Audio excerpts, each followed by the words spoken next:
Hello, everyone. We are now in the science education in the Philippines from its beginnings to the latest curriculum evolution. So, once again, this is Mr. True.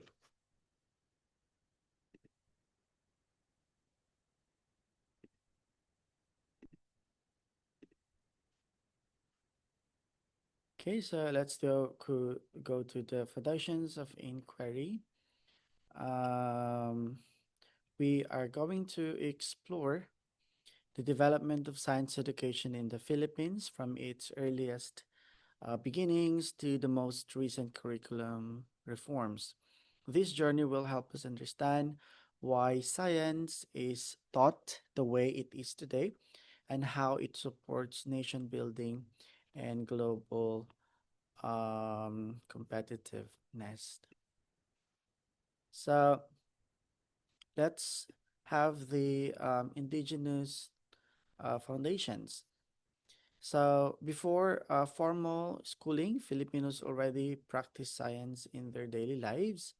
Indigenous communities supplied scientific thinking in agriculture, fishing, medicine, navigation, and tool making.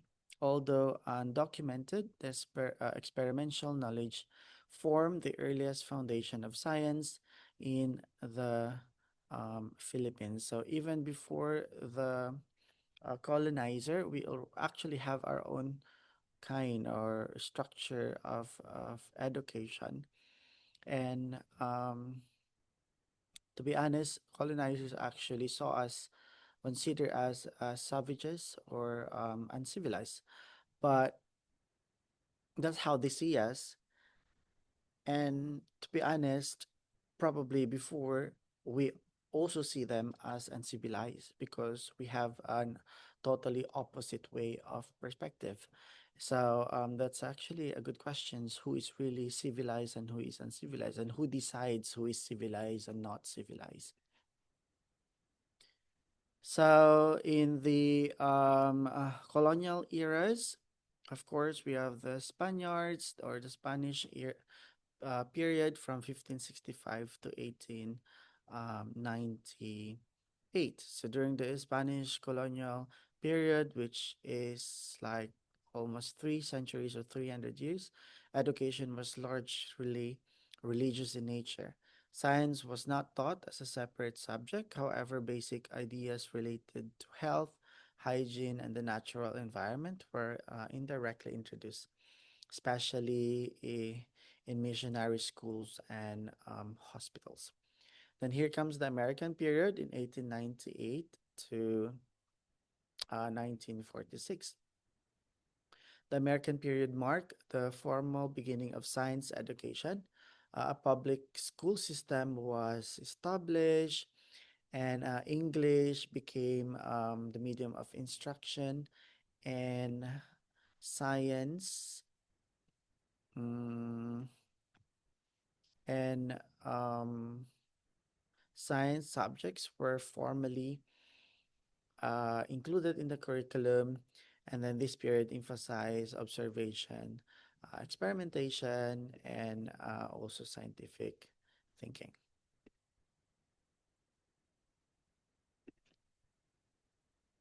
So let's jump now to the post-war Renaissance, and this is the building national capacity and um, excellence.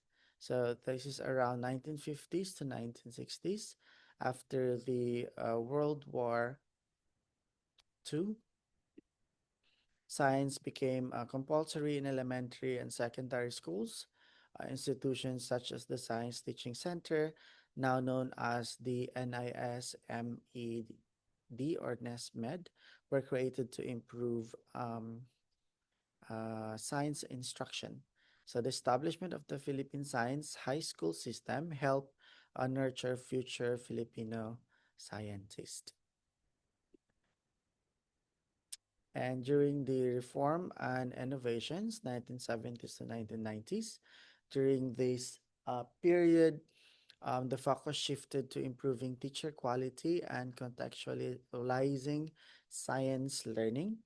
The science technology society approach was introduced. emphasizing the relevance of science to real life. Programs like Cine Escuela help make science engaging and accessible to young learners. And of course, the modernizing the framework, we entered the K to 12 program, and right now they added the Matatag vision. So in with the Public Act 10533, this is a major reform came with the K to 12 basic education program. And this reform extended basic education and redesigned science teaching to be inquiry based, learner centered, and developmentally appropriate, ensuring students are better prepared for higher education and, of course, for work.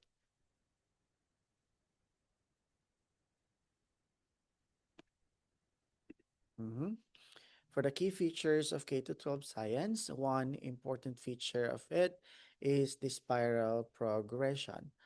Students revisit scientific concepts every year, and each time at a deeper and more complex level. This approach strengthens conceptual understanding and encourages critical thinking and problem solving. Then here comes the Matatag era. This is the most recent, back 2023 up to now. So this curriculum refines the K to 12 framework by streamlining content and focusing on mastery of essential competencies. It strengthens STEM or STEM integration, emphasizes literacy and numeracy, and ensures that science learning is relevant, manageable, and aligned with the national priorities. And lastly is the vision forward. Ultimately, science education in the Philippines aims to develop scientifically literate citizens who think critically, solve problems ethically, and of course, contribute to national development. So, through continuous reform, science education prepares learners to face local and, of course, even contribute into a local challenges context. Right. So remember this vision to develop scientifically literate citizens who are critical and innovative thinkers capable of driving nation building through science and technology. So thank you very much for listening, and I hope you learned something. Goodbye.